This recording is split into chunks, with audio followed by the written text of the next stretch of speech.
తల్లి కాబోతున్న కావ్య గురించి తప్పుగా మాట్లాడిన రుద్రాని చంప పగలగొట్టిన రాజ్, ఆనందంలో అపర్ణ, ఇంద్రాదేవి, అప్పు, కళ్యాణ్, షాక్లో రాహుల్, నమిక. ఇంతకు ఏం జరిగింది? అసలు తల్లి కాబోతున్న కావ్య గురించి రుద్రాని తప్పుగా మాట్లాడడం ఏంటి? మరి రుద్రాణిని రాజ్ కొట్టడం ఏంటి? అసలు ఏం జరిగిందనేది వీడియోలో చూసి తెలుసుకునేద్దాం. బ్రహ్మముడి అప్కమింగ్ ఎపిసోడ్స్లో ఏం జరగబోతుందో ముందుగా తెలుసుకోవాలి అనుకుంటే వీడియోని లైక్ చేయండి, ఛానల్ని సబ్స్క్రైబ్ చేసుకోండి, పక్కనే ఉన్న బెల్ సింబల్లో ఆల్ పై క్లిక్ చేయండి. ఎలా చేయడం వల్ల అందరికంటే ముందుగా చూడవచ్చు. మొత్తం మీరు చూసుకున్నట్లయితే ఎప్పుడైతే రాజు కావ్య డిజైన్స్ దొంగతనం చేసి ఇంకా అక్కడ హరిశ్చంద్ర ప్రసాద్ గారికి ప్రజెంటేషన్ ఇస్తాడో, కావ్య వచ్చేసరికి అదంతా చూసి ఒక్కసారిగా షాక్ అయిపోతుంది. ఇంకా ఏం మాట్లాడకుండా అక్కడి నుంచి సైలెంట్గా ఇంటికి వెళ్ళిపోతుంది. ఇంకా హరిశ్చంద్ర ప్రసాద్ కాస్త బయటికి వెళ్ళి సీతారామయ్య గారికి ఫోన్ చేసి, అదేంట్రా కావ్య డిజైన్స్ వేస్తుంది, ఆ డిజైన్స్ మాత్రమే సెలెక్ట్ చేయమని చెప్పావు, అసలు కావ్య డిజైన్సే వేయలేదంట అని చెప్పనేసరికి, కావ్య డిజైన్స్ వేయకపోవడం ఏంట్రా, కావ్య డిజైన్స్ వేస్తుంది, కావ్యే వేస్తుంది, రాజే వేయలేదేమో అనగానే, ఏమోరా నాకు అవన్నీ తెలీదు, వాళ్ళకైతే నేను ప్రాజెక్ట్ ఇచ్చేసాను, మళ్ళీ నేను కాదు కూడదు అంటే అనుమానం కలుగుతుందని చెప్పి నేను ప్రాజెక్ట్ అయితే ఇచ్చాను అనగానే, సరే నేను చూస్తానని చెప్పి వెంటనే ఇంకా సీతారామయ్య గారు అయితే కావ్యకు ఫోన్ చేస్తారు. ఫోన్ చేసేసరికి, ఏంటమ్మా కావ్య డిజైన్స్ వేయలేదంట, అదేంటమ్మా నీకు అంత పర్టికులర్గా చెప్పిన తర్వాత కూడా నీ కాపురాన్ని నువ్వు సర్దిద్దుకోవాలని అనుకోవడం లేదా, నీకు అసలు ఇంటికి కాపురానికి వచ్చే ఆలోచన లేదా అని చెప్పనేసరికి కావ్య ఏడుస్తూ ఉంటుంది.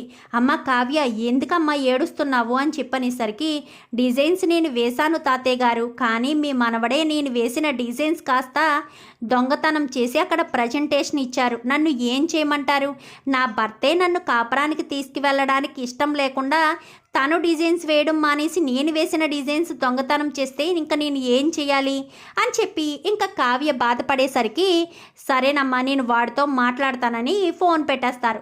రాజు వచ్చి, నేనే పందెంలో గెలిచాను, కావ్య ఇంకా ఆఫీసులో కానీ ఇంట్లో కానీ ఆ కళావతి పేరు కూడా ఎత్తడానికి వీల్లేదు అని చెప్పనేసరికి, చీ నోర్మి, నీకు అసలు బుద్ధుందా, నువ్వు అసలు మనిషివేనా, నువ్వు అసలు దుగ్గిరాల వారసుడిగా ఎలా ఉన్నావురా, ఇన్ని రోజులు నువ్వు ఆ స్వరాజ్ గ్రూప్ ఆఫ్ కంపెనీని ఎలా మోసం చేసి దొంగతనం చేసి గెలిపించావా ఏంటి, చిచి ఒక ఆడదాన్ని వేసిన డిజైన్స్ కాస్త దొంగతనం చేస్తావా, అసలు నువ్వు నా వారసుడివి నా మనవడివి అని చెప్పుకోవడానికి కూడా సిగ్గుగా ఉంది, ఒక ఆడపిల్ల కాపురానికి రావడం కోసం రాత్రింపగళ్ళు కష్టపడి మరీ డిజైన్స్ వేస్తే నువ్వొక మగాడిలా డిజైన్స్ వేయడం మానేసి దొంగతనం చేస్తావా, చిచ్చి అనుకుంటూ అక్కడి నుంచి వెళ్ళిపోతారు.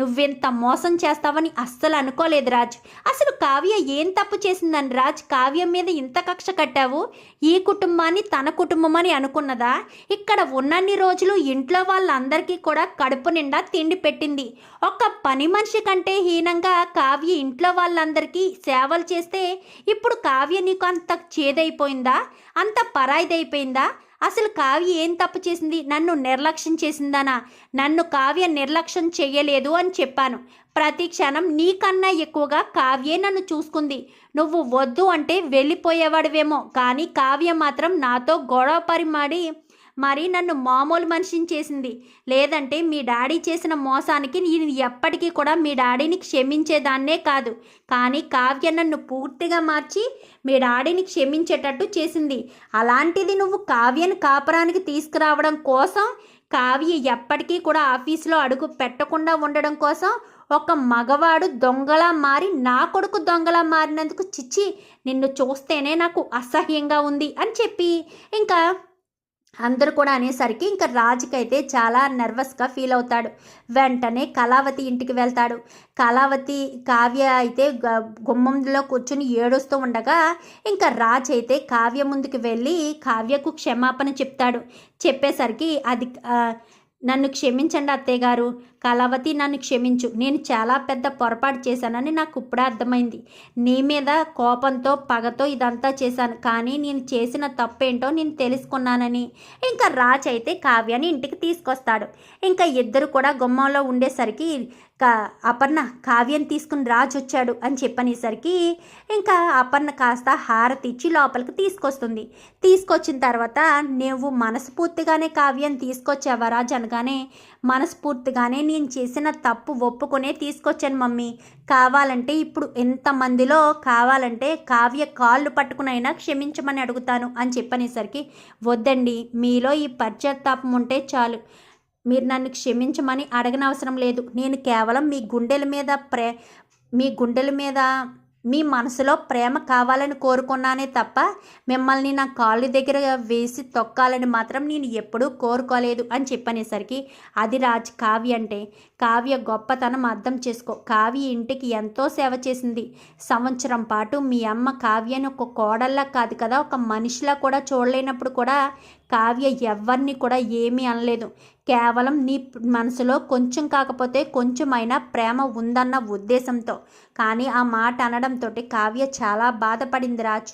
అందుకనే వెళ్ళిపోయింది. అర్థం చేసుకో రాజ్ అని చెప్పనేసరికి, అర్థం చేసుకున్నాను నానమ్మ అని చెప్పి కావ్య రాజులిద్దరూ హ్యాపీగా ఉంటారు.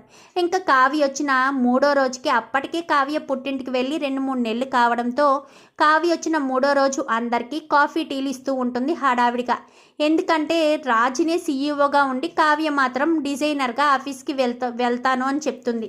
సరేనని రాజ్ కూడా ఒప్పుకుంటాడు. కావ్యని ఆఫీస్కి అలా తీసుకువెళ్దామని కాఫీ టీలు తాగి త్వరగా రా కళావతి అని చెప్పనేసరికి, వస్తున్నానండి అని చెప్పి హడావిడిగా వెళ్ళేసరికి వంటగదిలోకి వెళ్తుంది. కానీ ఎంతసేపటికి రాదు. అదేంటి కావ్య వంటగదిలోకి వెళ్ళి ఎంతసేపు అయింది, ట్రే పెట్టడానికి వెళ్ళి ఎంతసేపు వంటగదిలో ఏం చేస్తుంది అని చెప్పనేసరికి, అమ్మ స్వప్న ఒకసారి చూడమ్మా అనగానే, నేను వెళ్తాను అత్తయ్య అంటూ ఇంకా అపర్ణ వంటగదిలోకి వెళ్తుంది. అప్పటికే కావ్య కింద పడిపోయి ఉంటుంది.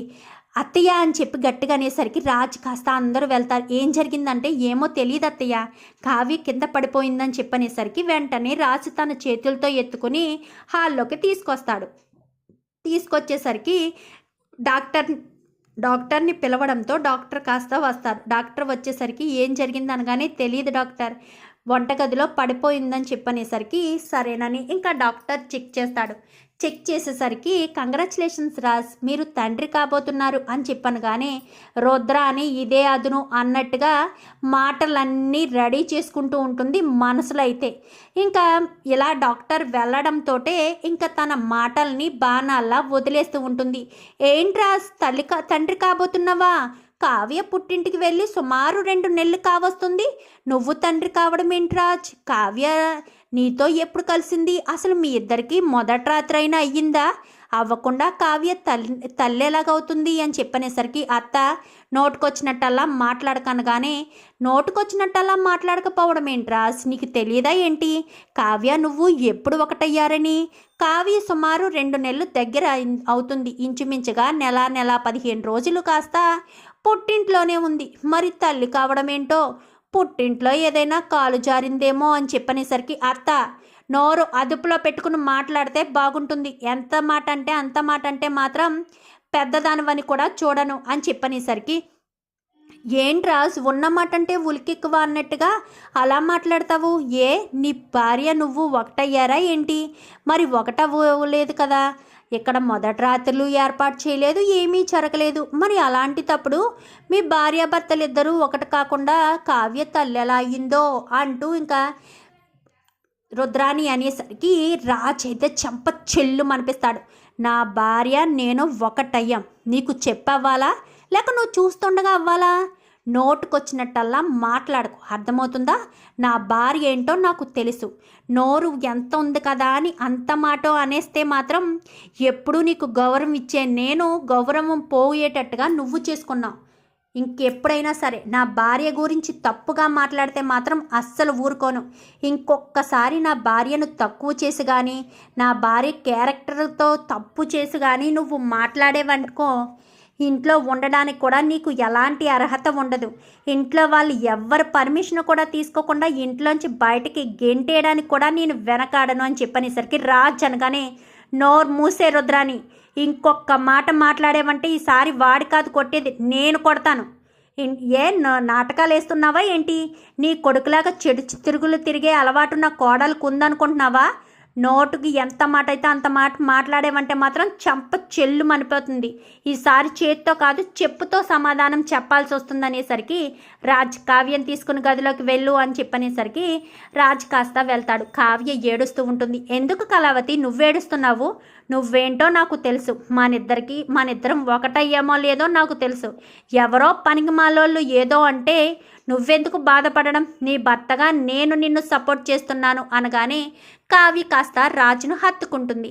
చూద్దాం మరి రాబోయే ఎపిసోడ్స్లో ఇలాగే జరగాలని మీరు కూడా కోరుకుంటే వీడియో నచ్చితే లైక్ చేయండి, ఛానల్ని సబ్స్క్రైబ్ చేసుకోండి, పక్కనే ఉన్న బెల్ సింబల్లో ఆల్ పై క్లిక్ చేయండి. ఎలా చేయడం వల్ల అందరికంటే ముందుగా చూడవచ్చు.